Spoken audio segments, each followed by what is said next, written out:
الو. النهارده هنعمل وصفة جديدة اللي هي الفطير المشلتت. احنا معانا 8 كوبايات من الدقيق منخولين، ومعانا زبدة وسمنة وزيت مخلوطين برضو ببعض بنسب متساوية. معانا مية، دول تقريبا حوالي 6 كوبايات من المية، وانا دوبت فيهم 3 معالق من السكر الكبار وربع معلقة صغيرة من الملح. بدوبهم كويس وبستخدم مكيال، نفس المكيال او نفس الكوباية اللي انا عايرت بيها الدقيق هي نفس الكوباية اللي عايرت بيها المية. فانا ال8 كوبايات دقيق اخدوا مني 4 كوبايات وربع من المية، والمية تكون دافية علشان احنا في الشتاء ندوب فيها تدوب بسرعة فيها الملح والسكر. ونجاح عجينة الفطير بيعتمد على طول مدة العجن. هو بيحتاج الحقيقة الفطير المشلتت عشان يطلع حلو بيحتاج ان احنا نعجن فيه كويس قوي، يتعجن كويس مدة طويلة وبرضو يتساب يستريح. دي اهم الملحوظات اللي بتنجح عجينة الفطير المشلتت.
عجينة الفطير بنعجنها مرة تانية على ترابيزة بتاعة اللي هنقطع عليها ونشتغل عليها.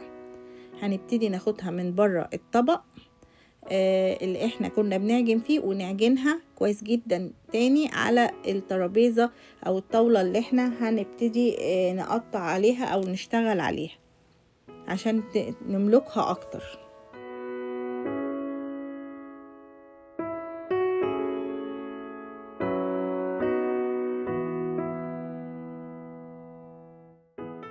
هبتدي اشكلها على شكل كورة كبيرة وادهنها بالخليط اللي انا عاملاه اللي هو الزبدة مع السمنة البلدي مع الزيت بنسب متساوية، وهبتدي ادهن بيها وش او الكورة اللي انا عملتها من العجين ديت، وهبتدي اغطيها بالطبق اللي انا كنت بعجن بيه واسيبها ترتاح. انا سبتها بتاع 40 دقيقة ترتاح. كل ما هتسيبيها كل ما هتديكي نتيجة كويسة.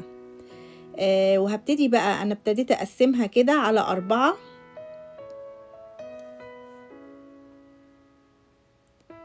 وهعملها زي رولات وابتدي اقطعها واقسمها على شكل كور. وانا وريتكم ازاي ان العجينه ارتاحت، لما بتضغطي عليها بيرجع تاني، بترجع كانها مش يعني كانك ما ضغطتيش عليها. دي معناها ان العجينه جميله جدا وحلوه وجاهزه ان احنا نشكلها. هبتدي بقى اشكلها، نقسمها لكور زي ما انتوا شايفين.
بعد ما شكلتهم لكور هبتدي ادهنهم بالزبدة والسمنة والزيت اللي انا مجهزاهم. بالفرشة هدهن كل وش الكور ديت.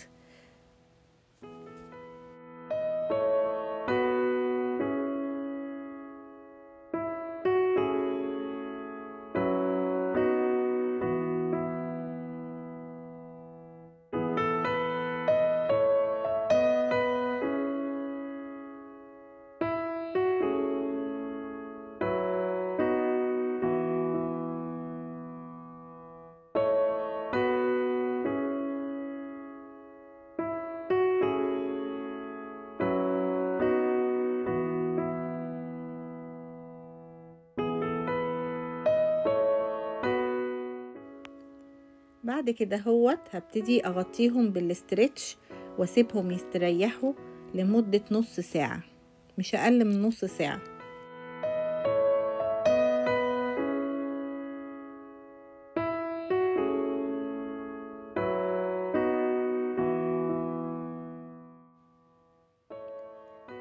هنبتدي بقى نشكل الفطير. هنا انا عملت، طبعا انا عملت ال8 كوبايات، طلعوا لي 5 فطيرات 20 سنتي او 7.8 انش. فطيرة حلوة كده يعني، فطلعت ال8 كوبايات 5 فطاير. طبعا ممكن نشكلها اشكال كتيرة. انا عملت اللي هي على شكل قرص دايرة، وعملت اللي هي على شكل مربع، وممكن تتعمل على شكل فطيرة كبيرة لو احنا قسمناها لكور صغيرة وفردناها بالشكل اللي انتوا شايفينه، واستخدمنا الصواني المدورة عملناها زي طبقات طبقات طبقات، هتعمل اللي هي الفطيرة المشلتتة الكبيرة. بس انا عملت اللي هي الفطاير اللي هي كل واحد يبقى له ايه فطيرة. طريقة فردها زي ما انتوا شايفين بالشكل ده، شايفين العجينة طالعة جميلة ازاي.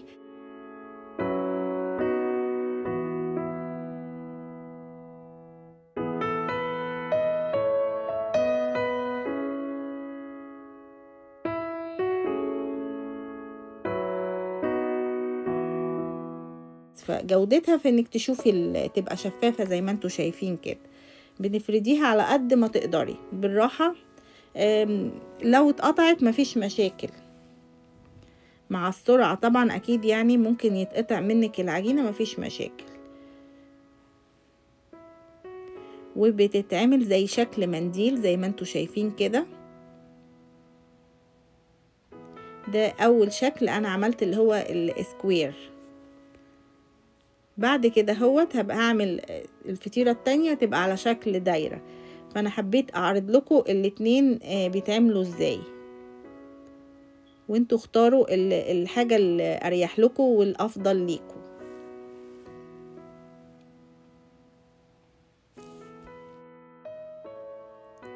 الفطير المصري من الاكلات الجميلة جدا اللي كل المصريين بيحبوه، وخصوصا الناس المهاجرين او بلاد المهجر زي كندا وامريكا واستراليا. بيبقى صعب ان يعني الفطير المشلتت ده عملة نادرة عندنا. فان حد يعرف يعمله، وزي ما بيقولوا الحاجة ام الاختراع. فبما ان حاجة مش متوفرة عندنا ونفسنا بتروح ليها، ف كلنا يعني اعتقد يعني ان اغلبية المصريين بيعرفوا يعملوا فطير هنا. هو والعيش اللي هي المأكولات الشرقية. عندنا في محلات عربية بتبيع الحاجات دي، بس بتبقى مثلا فطير مجمد، حتى الفسيخ بيجي مجمد. فالواحد بيحب ياكل حاجة زي بتاعت مصر اللي هي فريش كده. فيمكن دي من الأسباب اللي خلتني أعرف أعمل أكلات كتيرة مصرية، وبرضو لاختلاطنا بثقافات وشعوب مختلفة كلها جميلة، فبنتعلم وبناخد أفكار وبنطلع. هي كده الحياة هنا في بلاد المهجر.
بعد ما خلصنا تشكيل الفطير بتاعنا بنبتدي نحطه في التلاجة بعد ما نغطيه بالاسترتش لمدة نص ساعة يستريح. بعد كده بنطلعه في الصينية اللي احنا هندخلها الفرن ونبتدي نفرده زي ما انتوا شايفين، ان احنا نضغط عليه بالراحة.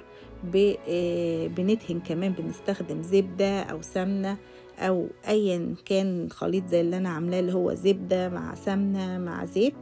وعلى فكرة في ناس بتستخدم الزبدة بس، وفي ناس بتستخدم السمنة بس، وفي ناس بتخلط بين الزيت والسمنة، بين الزيت والزبدة، يعني ده متروك ليكو.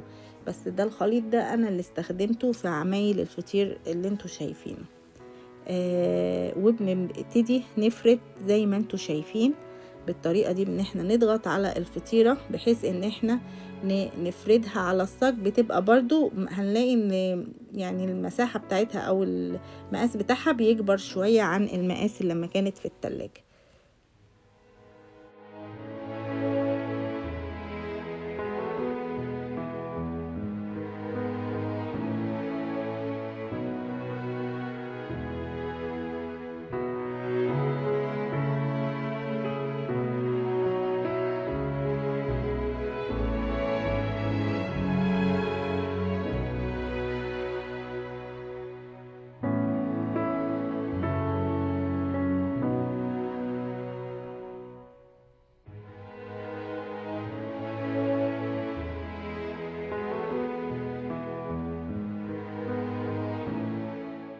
هنبتدي نحطها في الفرن على درجة حرارة 400. هي اخدت جوه الفرن نص ساعة عبال ما استوت. زي ما انتوا شايفين انا بوريكم المراحل بتاعه تسويتها شكلها ايه جوه الفرن عبال ما يطلع لونها اللون الذهبي اللي انتوا شايفينه. لما الفطير بيطلع من الفرن بنبتدي نحطه في علبة بتاع حافظة للعيش علشان خاطر يبقى طري. وفي نفس الوقت بعد فترة لما تهدى درجة حرارته بنبتدي بقى ايه ناكله. انا هنا بوريكم الفطير ان هو مورق، بس الزاوية للأسف اللي انا كنت بصور منها ما بينتش قوي يعني، بس في الاخر جت انقذت بنتي الموقف وغيرت شوية في الزاوية بتاعت الكاميرا فبان التوريق.